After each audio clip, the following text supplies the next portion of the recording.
बोलिए श्री सतगुरुदेव महाराज की जय।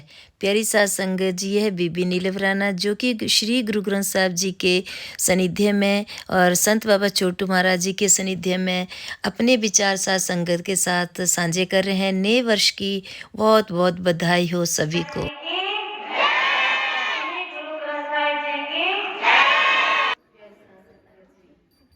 सबसे पहले श्री गुरु ग्रंथ साहिब और सतगुरु भगवान दूरों पारों चल के आए साध संगत सभी के चरणों में मेरा कोटि कोटि वंदन और नए वर्ष की बहुत बहुत बधाई। आज सबसे बड़ा दिन ये है कि हमने सबने मिलकर सतगुरु के सानिध्य में यानी गुरु ग्रंथ साहिब जी के सानिध्य में बैठ करके पुराने वर्ष का हमने विदाई की और नवीन वर्ष का हम वेलकम करते हैं। और आप सबने मिलकर के जो भी कथा कीर्तन विचारें हुई हैं उन सबका मैं धन्यवाद करती हूँ। और जिन्होंने भी लंगर या खाने पीने की जो भी सेवा करी है उनका मैं बहुत बहुत आभारी हूँ। तो आइए हम 10 मिनट के लिए कुछ अपने विचार प्रकट करते हैं। ये विचार भी सतगुरु की कृपा से ही आज हम जो यहाँ कुछ बोलना चाह रहे हैं तो उनकी महान कृपा है जिनसे ही आज कुछ शब्द जो हैं वो बोले जा रहे हैं। गुरबानी की एक तुक है, माया मनो न विसरै मंगे धम्मा धम्मा सो प्रवचित न आवे नानक ने ही करमा। माया मनो न विसरै मंगे धम्मा धम्मा सो प्रवचित न आवे नानक ने ही करमा। प्यारी साध संगत जी, ये श्री गुरु ग्रंथ साहिब जी की तीसरी संची की तुक है। गुरु नानक देव जी कहते हैं कि तू कुछ सोच ले, हे मन, तू अपने मन में विचार कर ले, तू अपने मन को तोड़ ले कि तू माया के साथ अधिक मोह करता है या ईश्वर के साथ प्रेम करता है। अपने मन को अकेले बैठ के तोड़ लेना तो तुम्हें समझ आ जाएगी कि हम माया के साथ मोह करते हैं या ईश्वर के साथ प्रेम करते हैं। यदि तुम माया के साथ अधिक मोह करते हो तो ये समझ लेना कि तुम्हें नरक में जाना ही पड़ेगा और फिर कोई विचार मत करना। और यदि तुम ईश्वर के साथ प्रेम करते हो तो ये भी निश्चित है कि तुम्हारा कालांतर में मोक्ष हो ही जाएगा। हमारे ग्रंथ कहते हैं कि यदि जो व्यक्ति शास्त्र के अनुसार निषिद्ध कर्म का आचरण नहीं करता और सतगुरु और महात्माओं की आज्ञा का पालन करके उनके आगे ब्रह्म जिज्ञासा करता है तो उसे कभी न कभी ब्रह्म ज्ञान हो ही जाता है। जब ईश्वर हमारे ऊपर कृपा करता है तो हमें सतगुरु की सानिध्य प्राप्त होता है, यानी सतगुरु से मिलाप होता है। और आज हमारे ऊपर इतनी अनुकंपा हुई है ईश्वर की कि हम गुरु ग्रंथ साहिब जी की मौजूदगी में श्री 108 संत बाबा निका सिंह महाराज जी की सानिध्य में संत बाबा छोटू जी महाराज जी के सानिध्य में हम आज एकत्रित हुए हैं। और यदि हम हर समय सिमरन करते रहें, जो गुरु द्वारा शब्द दिया होता है उसका सिमरन करते रहें तो हमें दुख नहीं आते। प्यारी साध संगत जी, आपको पता है हमें दुख कब मिलते हैं? हमारे घर में मुसीबत ज्यादा कि जब हम ईश्वर को भूल जाते हैं। हम जो मुख्य बात है, जो हमारे जीवन का मुख्य लक्ष्य है, उसको तो हम गौण कर देते हैं और जो गौण लक्ष्य है उसे हम मुख्य मान लेते हैं। गौण लक्ष्य क्या है और मुख्य लक्ष्य क्या है? मुख्य लक्ष्य है उस ईश्वर को पाना, उस ईश्वर को हर समय स्मरण करना जिसने हमें ये 5 तत्वों का इतना सुंदर शरीर दिया है। मैंने पहले भी कहा था कि तरह तरह के हमें खाने के लिए पकवान दिए हैं, तरह तरह के आभूषण वस्त्र दिए हैं और तो हमें मनुष्य जीवन दिया है और इतनी अच्छी बुद्धि दी है कि इस ज्ञान को पा करके हम जो हम इस शरीर में गलतियां करते हैं, तो इस शरीर में हम इस ज्ञान को पा करके हमें समझ दी है कि हम अपने आप को मुक्त कर सकते हैं। और फिर भी अगर हम नहीं समझें तो फिर क्या होता है कि संसार की खाकशार में ही पड़ती है। आना जाना ये आवागमन कभी नहीं मिल सकता। ऐसी बात नहीं है कि मोक्ष नहीं होता है। जो व्यक्ति सतगुरु के सामने ब्रह्म जिज्ञासा रखता है और सतगुरु के सानिध्य में यानी उनके दिशा निर्देशों के अनुसार आज्ञा का पालन करता है तो उसे ज्ञान हो जाता है। लेकिन यह है कि गुरुमुख होकर के उसे रहना पड़ता है और कभी भी कलंतर में उसे कभी कोई दुख नहीं आता और तो और यम के दूत भी उसके सामने नहीं आ सकते। और जो केवल शरीर को ही या इस संसार को ही मुख्य रखता है तो उसे हर तरह की मुसीबत आती ही है। और यदि हम सतगुरु के ज्ञान को या सतगुरु के दिए हुए शब्द को हम अपने मन में हर समय स्मरण करते हैं और उनके कहने पर हम यानी जो हमें वो बताते हैं कि आपको आगे कार्य करना है या नहीं करना है, अगर हम उनके आदेशानुसार चलते हैं तो फिर क्या होता है पता है आपको?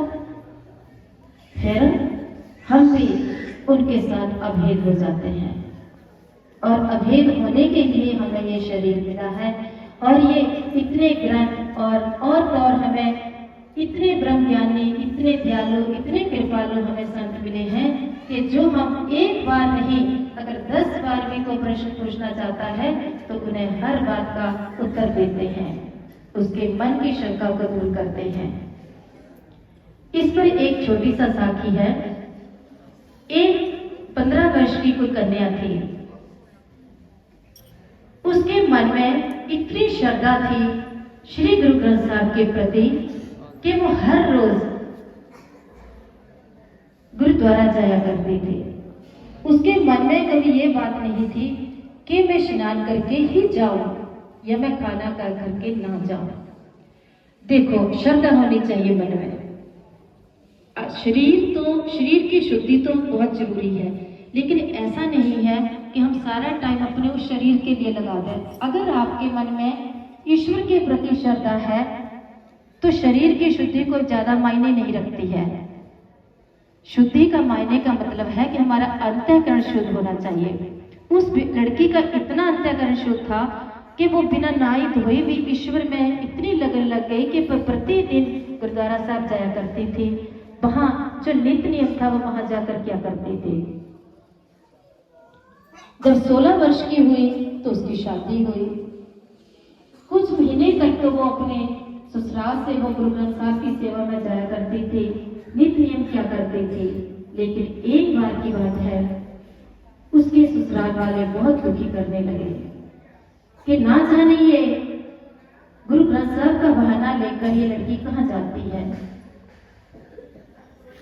होता है ना घर में कुछ कुछ बातें बनाने लग जाते हैं, किसी को पाठ पूजा भी अच्छा नहीं लगता। ऐसे ही उस लड़की के साथ हुआ।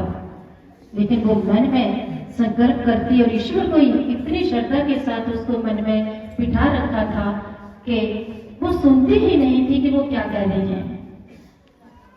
एक बार जब वो गुरुद्वारा साहब से नित्य नियम करके घर आई तो उसकी सास ने कहा कि अगर दोबारा तुम जाओगी तो वापस हम तुझे अपने घर में नहीं रखेंगे। वो बेचारी लड़की बहुत परेशान हो गई वो सोचने लगी कि इधर मेरे पति परमेश्वर और उधर मेरी पाठ पूजा, अब मैं क्या करूं। वो इतनी मुसीबत में पड़ गई, लेकिन फिर भी उसने अपना हौसला नहीं खोया। जब अगला दिन आया तो सुबह सुबह उसने मन में विचार किया, हे भगवान, आज मेरी सासू माँ को कुछ सद्बुद्धि देना ताकि वो मुझे जाने से ना रोके। सच में उसके साथ ऐसा ही हुआ। उसकी सास ने खुद उसे आगे बुलाकर कहा कि अगर तुम वहां जाना चाहती हो, लेकिन एक शर्त है। शर्त यह है कि तुम्हारी इतनी श्रद्धा है श्री गुरु ग्रंथ साहब के प्रति, तुम्हें देखती हूँ कि तुम रोज जाती हो, तो क्या वो तुम्हारे घर कभी आ नहीं सकते। उस मूर्ख सास को ये नहीं पता था कि गुरु ग्रंथ साहब में क्या शक्ति है, क्या ताकत है। तो वो उसने कहा कि वो नहीं आ सकते जब तुम प्रतिदिन वहां जाती हो। उसने कहा, माँ आज मुझे जाने दो, लेकिन मेरे सतगुरु अवश्य आज घर आएंगे। तो गुरु जी ने ऐसी कृपा करी, ऐसी कृपा करी कि आसमान से इतनी बारिश, बिजली चमकने लगी कि जिस जगह पे गुरु ग्रंथ साहब रखे गए थे गुरुद्वारा में, उसकी छत अचानक टूट गई। अचानक जब छत टूटी तो पानी का पूरा फुहारा का फुहारा पानी का गुरु ग्रंथ साहब के ऊपर गिरने लगा। तो जो सेवादार थे उनके मन में विचार आया कि इतनी जल्दी छत तो तैयार हो नहीं सकती, तो क्यों ना हम जो लड़की सेवा करने आती है उसके घर में गुरु ग्रंथ साहब जी को रखा जाए।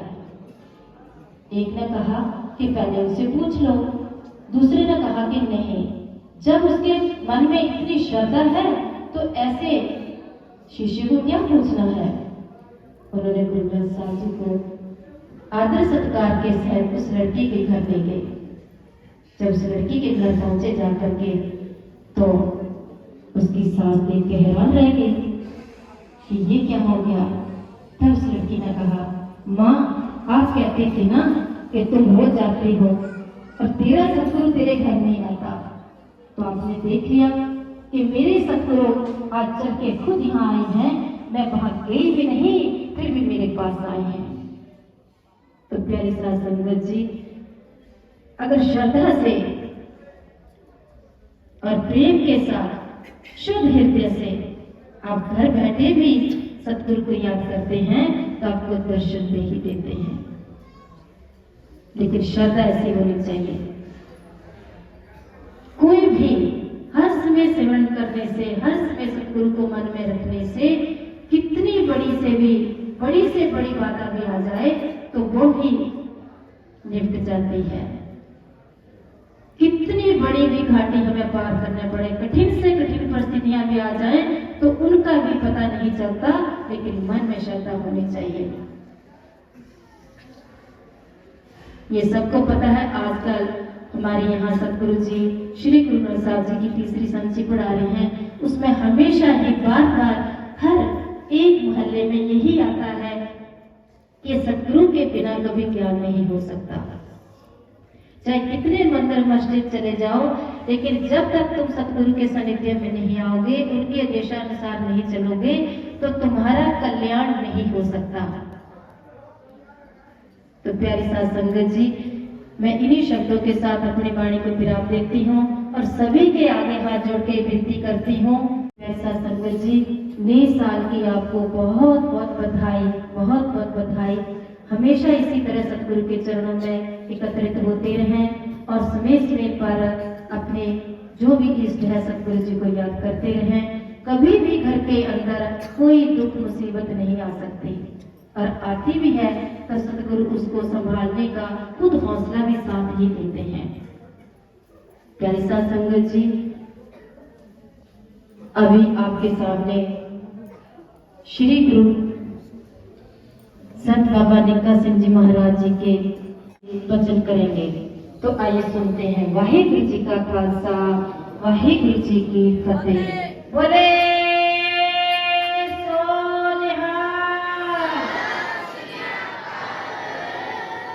प्यारी साध संगत जी, ये थी बीबी नीलम राणा जी, जिन्होंने अपने विचार सतगुरु के कृपा से सभी के साथ साझे किए। तो कहा जाता है कि भगवान भी यानी ईश्वर भी भक्तों के प्रेम पाश में बंधे होते हैं। प्यारी साथ संगत जी, सभी को नेक